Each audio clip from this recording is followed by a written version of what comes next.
Assalamu alaikum, adab. Good evening, dear students.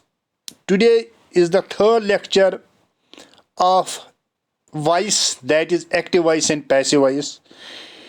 In first lecture, we have completed the definition of active voice and passive voice, and there we have made the distinguish or difference between active voice and passive voice. In second lecture, we have completed the rules of active voice and passive voice, that how we changes the active voice into passive and vice versa, that is passive into active. We have done those rules, and now today our topic is that how the active voice and passive voice are made up of the sentences. आपको मैंने पढ़ाया था इससे पहले भी types of sentences, यानी कि मैंने ये आपने पहले भी पढ़ा था. And you can also watch from my YouTube channel whose name is Salim Suraj academy, English for all by Salim Suraj academy. यानी कि आप ये टाइप्स ऑफ सेंटेंस मेरे यूट्यूब चैनल जिसका नाम है English for all by Salim Suraj academy, आप वहाँ से भी देख सकेंगे टाइप्स ऑफ सेंटेंस. यानी कि आपको मालूम है कि जो सेंटेंस है उसके मुख्तलिफ टाइप्स हैं जो आपने इससे पहले भी पढ़े थे. मिसाल के लिए आपने पढ़ा था assertive sentence, objective sentence, exclamative sentence, interrogative sentence. जो ये सेंटेंस हैं अब हमें देखना है कि उन पर कैसे रूल्स जो हमने पढ़े हैं लास्ट लेक्चर में अप्लाई होते हैं. मैंने आपको कहा कि मतलब जो मेजर रूल्स हैं वो यहाँ भी अप्लाई होंगे. जो हमने टेनिस रूल्स किए हैं या बाकी रूल्स, मैंने कहा आपको कि थर्ड फॉर्म इस्तेमाल होती है ऑलवेज. मैंने आपको कहा है कि बाई ज़्यादातर हम इस्तेमाल करते हैं, वो यहाँ भी अप्लाई होगी. अब थोड़ा चेंज हुई है, थोड़ा अब वही चेंज हमें देखने के. मिसाल के असर्टिव में और कौन सा रूल हमें अप्लाई करना है तो वही हमें देखना है. अब तो ये हमने पहले ही पढ़ा है कि ऑब्जेक्टिव फॉर्म्स के ऑब्जेक्टिव में क्या होता है और सब्जेक्ट में क्या होता है. मिसाल आई, मी, वी, अस, यू, ये तो मैंने आपको पहले पढ़ाया है. Now why change of assertive sentence. पहले तो मतलब मैंने आपको इससे पहले भी कहा है that for this you can watch the video from my channel whose name is English for all by Salim Suraj academy. आप ये YouTube से देख सकेंगे. वहाँ मैंने ये वहाँ एक्सप्लेन किया है ये पूरी तरह से. इसके शायद 1 या 2 ये लेक्चर्स हैं उस पर. तो यानी कि जो असर्टिव सेंटेंस, इन शॉर्ट आप याद रखेंगे, जो असर्टिव सेंटेंस होते हैं इसमें हम अफर्म करते हैं या डिक्लेयर करते हैं किसी चीज़ के बारे में इन शॉर्ट. और जो ये असर्टिव सेंटेंस है जैसे आपको मैं पहले भी कहा, ये सब्जेक्ट से स्टार्ट होते हैं, सब्जेक्ट से स्टार्ट होते हैं. और जो ये असर्टिव सेंटेंस है एंड होते हैं फुल स्टॉप पर. ये थोड़ा आपको यहाँ याद रखना है. और इससे मैंने वहाँ आपको कहा है कि it is of 2 types, that is positive and negative. Positive को तो अफर्मेटिव भी कहते हैं, तो ये भी आपको थोड़ा याद रखना है. तो अब हमें यही सेंटेंस कैसे हम एक्टिव पैसिव में चेंज करेंगे. What we have to do when we will convert these sentences from active to passive और पैसिव टू एक्टिव. हाँ, पैसिव फॉर्म्स में आपको याद रखना है that we use be, that forms of be is, am, are, was, were, being, been. यही तो हम इस्तेमाल करते हैं जब हम. और past participle that is third form, ये तो हमने पहले ही पढ़ा है. अब यहाँ कुछ एग्जांपल्स हैं. आई डू द वर्क, बहुत आसान है, कुछ नहीं करना है. पहले ये लिखना है द वर्क, यानी कि पहले ऑब्जेक्टिव लिखना है. अब यहाँ आई डू, ये तो सीधी सी बात है, ये प्रेजेंट इंडिफिनिट है. मैंने आपको कहा है कि प्रेजेंट इंडिफिनिट जब हमें पैसिव में चेंज करना होता है तो उस वक्त हम हेल्पिंग वर्ब करते हैं इस्तेमाल प्रेजेंट कंटिन्यूअस के, यानी कि इज, एम, आर. इसीलिए द वर्क इज़, क्योंकि अब वर्क है इज़ के साथ इज़, पहले द वर्क अब इज़, फिर डू. मैंने आपको कहा कि third form always in passive, do, did and done. फिर मैंने आपको कहा कि ज़्यादातर हम बाई इस्तेमाल करते हैं. बाई आई का मैंने अभी यहाँ आपको दिखाया है. यहाँ आई मी में चेंज होता है बाई मी. मुझे लग रहा है आपको समझ में आया होगा.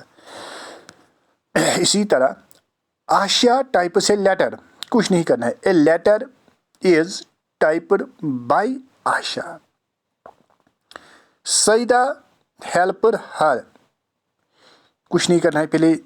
अब मतलब सईदा के बदले मतलब हर के बदले अब हमें शी लिखना है। She was helped by Saida, by Sayyed. हाँ, Rabia is singing a song, कुछ नहीं करना। A song is being sung by Rabia. तो अब मुझे लग रहा है कि अब आप ये खुद ही करेंगे ये बाकी। He has called me, I have been called by him, ये अब आप खुद ही करेंगे।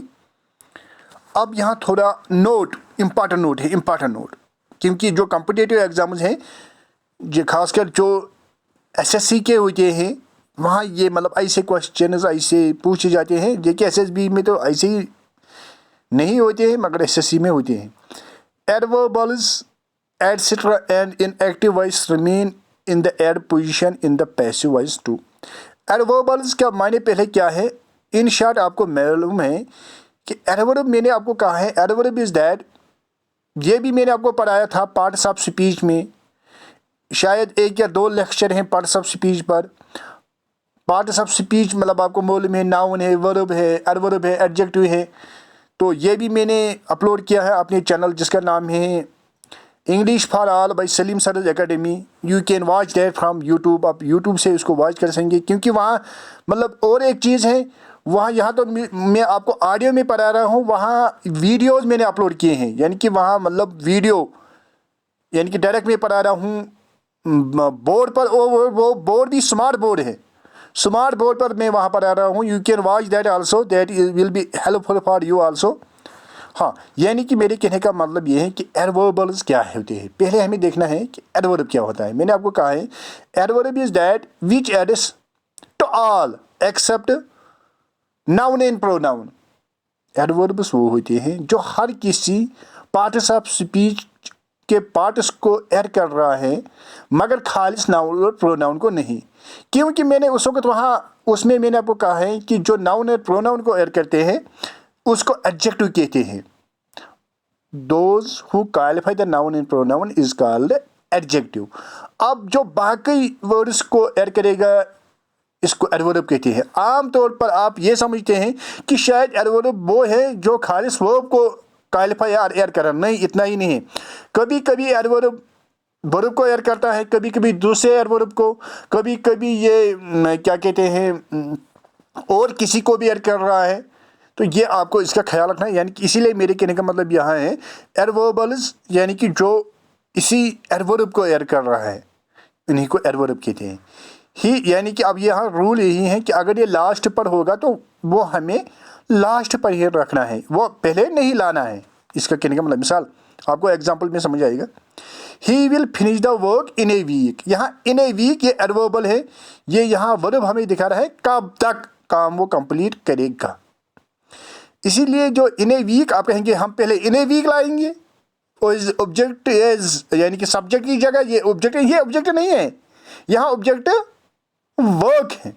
आपको लिखना है द वर्क पहले, फिर लिखना है विल बी, फिर लिखना है थर्ड फॉर्म फिनिशर। फिर मैंने आपको कहा है कि ज़्यादातर हम बाई इस्तेमाल करते हैं, बाई हिम, यानी कि ही के बदले him. In a week, in a week आपको लास्ट पर ही लिखना है क्योंकि ये एडवर्बल है। मुझे लग रहा है आपको समझ में आया होगा। अगर फिर भी आपको कोई कन्फ्यूजन हो तो आप कमेंट में कहेंगे। इम्परेटिव सेंटेंस, फिर से मैं यही कह रहा हूँ कि अगर मैं आप यहाँ ज़्यादा एक्सप्लेन करूँगा तो ये मतलब लेक्चर फिर ज़्यादा होता है और आप डाइवर्ट होते हैं, इसीलिए उसके लिए भी आप वही देखेंगे। इम्परेटिव इन शॉर्ट आप याद रखेंगे, इसमें ऑर्डर होता है, एडवाइस होता है, रिक्वेस्ट होती हैं। हाँ, if the verb in the active voice expresses orders, advices, requests, etc., the word let is usually placed at the beginning of the passive and be verb is placed before the past participle of the main verb। जो मैं आपको बार बार कह रहा हूँ, यानी कि आपको याद रखना है अगर imperative वाले होंगे यानी कि ऑर्डर वाले, एडवाइस वाले, तो उस वक्त आपको let इस्तेमाल करना है, let, let। और बाकी जो रूल्स हैं यानी कि थर्ड फॉर्म या हेल्पिंग वर्ब जैसे हम यूज़ करते हैं वो भी वैसे ही करने हैं। Another form of passive is with the verb should, कभी कभी हम शुड प्लस बी भी इस्तेमाल करते हैं, या B plus B oblique get भी इस्तेमाल करते हैं। आप देखेंगे एग्जाम्पल्स में। But if the sentence beginnings with please in active voice you are requested to is use it in the passive voice. अगर वहाँ एक्टिव में प्लीज होगा तो आपको ये ज़रूर लिखना है यू आर रिक्वेस्टेड, क्योंकि यानी कि सेंस वही होनी चाहिए। इन शॉर्ट आपको यही याद रखना है कि सेंस वैसे ही होनी चाहिए जैसे एक्टिव में होंगी। An intransitive verb may be changed into passive with you are requested to, advised to, etcetera. Such a passive voice of the intransitive verb may be called indirect passive. मैंने आपको इससे पहले कहा है कि जब मैंने रूल आपको पढ़ाए हैं, मैंने कहा है कि जो इंट्रांसिटिव वाली होती है जिनमें ऑब्जेक्ट नहीं होता है उनका यानी कि पैसिव नहीं होता है। मगर मैंने उसी वक्त आपको कहा है कभी कभी अंडरस्टूड होता है, कभी कभी सेंटेंस में मतलब लिखा हुआ नहीं होता है मगर वहाँ अंडरस्टूड होता है ऑब्जेक्ट, तो उस वक्त हमें मतलब उसका पैसिव करना है, तो उसको हम यहाँ इनडायरेक्ट पैसिव कहते हैं। अब आपको एग्जाम्पल समझ में आएगा मेरे कहने का मतलब क्या है। डू दिस वर्क, देखो ये डू दिस वर्क या ये एडवाइस है या ऑर्डर है।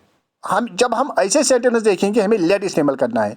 पहले लिखना है लेट, फिर लिखना है दिस वर्क, फिर बी, इसके बाद डू का मतलब थर्ड फॉर्म डन। इसी तरह ओपन द डोर, पहले let the door be opened, shut the door let the door be shut.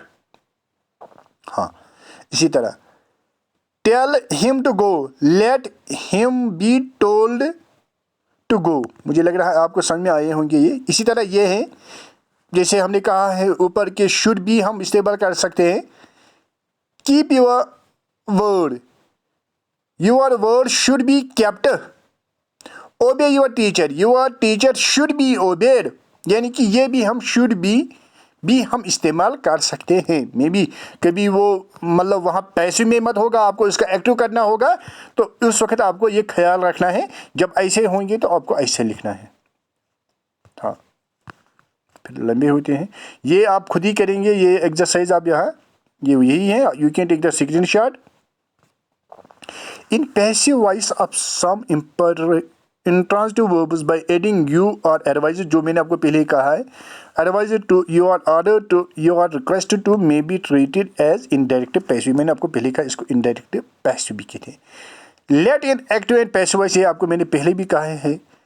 Late may be use in both active and passive, कभी कभी दोनों में होता है। एक्टिव में मतलब एक्टिव के साथ कभी कभी वहाँ लेट होता है। अब हम पैसिव में इसको क्या करेंगे, let take is the object type of pronoun me as. आपको आप कहेंगे सर हम कैसे पहचानेंगे, मैंने कहा कि कभी कभी एक्टिव में भी लेट होता है। आपको याद रखना है अगर ये अब मतलब पैसिव होगा तो सीधी सी बात है वहाँ ऑब्जेक्ट होगा, मतलब मी होगा, आस होगा, हार होगा, दम होगा।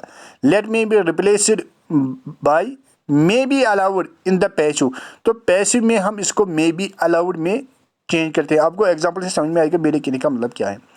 Let him by A camera, यहाँ मतलब लेट है ना, अब पैसिव इसका लेट तो लेट ही रहेगा। लेट ए कैमरा, पहले हमें कैमरा लिखना है। बी बाय का बाट बाय हिम, यानी कि लेट तो वही रहेगा। आपको समझ में आया होगा। Let us for the quarrel, let the quarrel be forgotten, let the forget, let us forget the call, let the call be forgotten। यानी कि ये तो मालूम है कि बायास, मैंने आपको कहा कि कभी कभी ऑब्जेक्ट अंडरस्टूड होता है। let him go, he may be allowed to go। now interrogative sentences, interrogative आपको मैंने पहले ही कहा है, मैं फिर से कह रहा हूँ कि वहाँ आप देख सकेंगे मेरी चैनल पर। तो यहाँ इंट्रोगेटिव इंशात आप याद रखेंगे, ये इंट्रोगेटिव होते हैं सवालिया। अब ये है हमें लग रहा है इंट्रोगेशन किसी को करते हैं तो हमें लगता है कि शायद मतलब अगर किसी को बहुत पिटाई करते हैं कोई, हम कैसे इसको इंट्रोगेशन की गई है। इंट्रोगेशन का माने है टू पोज द क्वेश्चन, इसको हम टार्चर कहते हैं। अगर किसी को ज़्यादा पिटाई करेंगे तो इसको इंट्रोगेशन नहीं कहते हैं, ये याद रखना है। ये मतलब हम गलत आम करते हैं, तो इसीलिए मतलब interrogate means to pose the question. इसी तरह यहाँ इंटरोगेटिव का मतलब है क्वेश्चन यहाँ होते हैं। An interrogative sentence in active voice keeps its interrogative form into passive voice, यानी कि फॉर्म तो वही रखनी है, मतलब मेरे कहने का मतलब वो हमें लगना चाहिए कि पैसिव में भी कि ये इंटरोगेटिव ही है, मतलब ये सवालिया ही है, वहाँ आपको असर्टिव में चेंज नहीं करना है, यही मेरे कहने का मतलब ये है। If the interrogative sentence begin with auxiliary verbs, क्योंकि कभी कभी इंटरोगेटिव सेंटेंस ऑक्सिलरी वर्ब्स से स्टार्ट होते हैं, डू से, डिड से, कैन या मॉडल से, कैन से, मे से। The process of changing is convenient by changing into assertive first, ये मतलब हमारे ईजनेस के लिए ये कह रहा है, ये जरूरी नहीं है, ये कह रहा है पहले आप उनको असर्टिव में भी चेंज कर सकेंगे अपने ईजनेस के लिए कि आपको कैसे समझ में आए, ये कंपलसरी नहीं है। But if the interrogative sentence begins with other auxiliary verb, अगर वो मतलब बाकी ऑक्सिलरी वर्ब्स के साथ स्टार्ट होंगे, जिसको हम 7WH कहते हैं, ये 7 हैं, ये 7 हैं जो WH से स्टार्ट होते हैं। What, who, whose, whom, via, when, ये 7 है, और हाउ ये 7 है, और हाउ है। It can be change into passive, तो यानी कि हम इनको पैसिव में yes no question, yes no question किन क्वेश्चन को कहते हैं जिनके जवाब में, जिनका जवाब हम ऐसे भी दे सकेंगे यस और नो से। मैं कहूँगा हैव यू अंडरस्टूड, आप कहेंगे यस या नो, यानी कि जिनका जवाब यस या नो में आएगा तो उनको हम यस नो क्वेश्चन कहते हैं, यही इसके कहने का मतलब है। Do you see the bird, मिसाल के लिए आप ऐसे भी कह सकेंगे यस और नो। अब ये कह रहे हैं कि पहले आप इसको ईजनेस के लिए चेंज कर सकेंगे असर्टिव में, कंपलसरी नहीं है, कंपलसरी नहीं है, ये आपको इजी बनाने के लिए ये कहते हैं। आप पहले आप इसको ऐसे लिखेंगे असर्टिव में, यू सी द बर्ड, फिर आप उसका करेंगे the bird is seen by you. अगर आप डायरेक्टली करेंगे वो भी ठीक है, मगर आपको याद रखना है कि यहाँ हमें फिर यानी कि डू इस्तेमाल नहीं करना है, इसीलिए इसने ऐसे दिखाया है। Is the bird seen by you, हाँ इसका मतलब आप ये पैसिव है।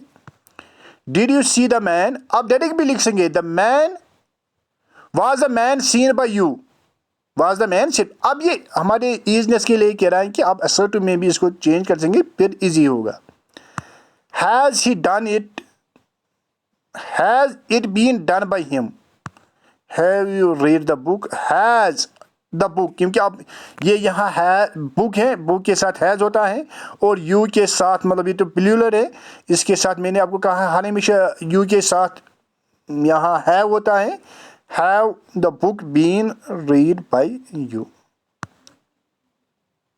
Red by you. हाँ, अब WH क्वेश्चन जो मैंने आपको पहले ही कहा है, WH क्वेश्चन मतलब WH7 और how, by placing WH word first, वहाँ हमें WH पहले लिखना है, इसको मतलब पहले हमें वहाँ ऑब्जेक्ट नहीं लिखना है, पहले WH लिखना है, उसके आफ्टर लिखना है ऑब्जेक्ट। मुझे लग रहा है आपको समझ में आया होगा। Who gave you the ice cream, पहले हमें लिखना है बाई, बाई तो आपको मालूम है हम लिखते हैं होम, यानी कि हु के बदले होम, पहले होम ही लिखना है। वायर यू, फिर हमें लिखना है you given the ice cream.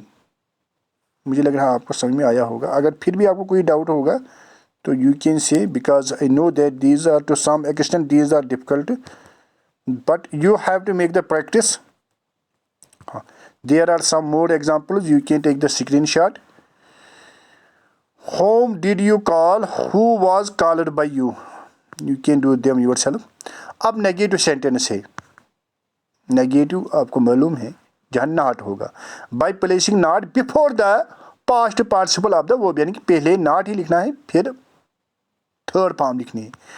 I do not like the puffed rice, पहले लिखना है द पफ्ड राइस, फिर लिखना है इज यानी कि हेल्पिंग वर्ब, फिर नॉट, यानी कि आप कहेंगे सर हम ऐसे लिखेंगे the puffed rice is like not by me, ये गलत है, इज लाइक नॉट बाय गलत है, पहले आपको नॉट लिखना है फिर थर्ड फॉर्म। मुझे लग रहा है आपको समझ में आया होगा।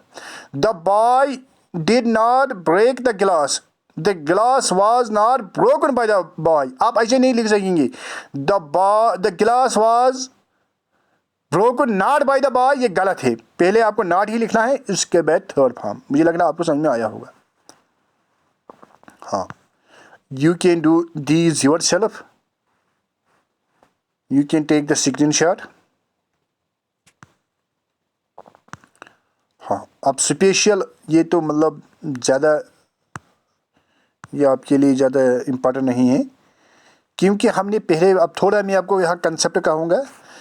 मैंने आपको कहा है कि जो ऑब्जेक्ट्स हैं, मैंने वहाँ आपको कहा है कि 2 टाइप्स हैं, डायरेक्ट और इनडायरेक्ट, वो मैंने आपको एक्सप्लेन किया है। मगर अगर हम डीपर में जाएंगे तो ऑब्जेक्ट्स के 5 किस्म होती हैं। एक होता है डायरेक्ट, इनडायरेक्ट, कॉग्नेट, फैकेटिव, रिफ्लेक्सिव। ये इसके 5 टाइप्स हैं। तो मतलब अब थोड़ा अगर आप उसके लिहाज से भी देखेंगे तो, मगर ये ज़्यादातर ये नहीं पूछे जा रहे हैं कि इससे आपको फिर परेशानी होगी। तो अगर फिर भी कोई मतलब इसको करना चाह रहा है, he can take the screenshot. हाँ, in this way we have completed this voice according to the types of sentence. अब थोड़ा मुझे लग रहा है एक लेक्चर हम और एक करेंगे, आपकी मतलब थोड़ा और कुछ मत होगा तो उसको थोड़ा एक्सप्लेन करेंगे। Hope that you have understood, but still if you have any doubt please send the feedback is compulsory, and also watch my channel whose name is Salim Suraj academy, English for all by Salim Suraj academy. वहाँ मैंने SSRB का भी पढ़ाया है थोड़ा, मगर यहाँ तो उससे अच्छा है। मगर वहाँ मतलब JK बोस 10th और 12th क्लास आपका बच्चा मत होगा, कोई 10th या 12th, उनके लिए मैं कश्मीरी में उनको लिए मैं पढ़ा रहा हूँ, कश्मीरी से ग्रामर। और वहाँ मैंने ये क्या कहते हैं यूनिवर्सिटी का, अगर कोई होगा कश्मीर यूनिवर्सिटी या जम्मू यूनिवर्सिटी से, तो उनके लिए मैंने वहाँ पढ़ाया है। और वहाँ सबसे अच्छा है कि जो लिटरेचर है, इंग्लिश लिटरेचर, उसका मैंने वहाँ कश्मीरी में पढ़ाया है। और स्पीकिंग के लिए भी वहाँ है, साउंड्स के लिए। तो मुझे उम्मीद है कि that you will watch that also and you will subscribe that also. I hope that you will do this. Thanks. तो आज हमने अब क्या पढ़ा है, यही पढ़ा है कि जो टाइप्स ऑफ सेंटेंस हैं उसके लिहाज से हम कैसे चेंज करते हैं। सबसे पहले हमने ये पढ़ा है कि असर्टिव सेंटेंस, तो मैंने आपको कहा कि यहाँ हम क्या करना है। फिर हमने पढ़ा है इम्परेटिव सेंटेंस, हाँ। फिर हमने पढ़ा है, मैंने कहा यहाँ इंटरोगेटिव सेंटेंस।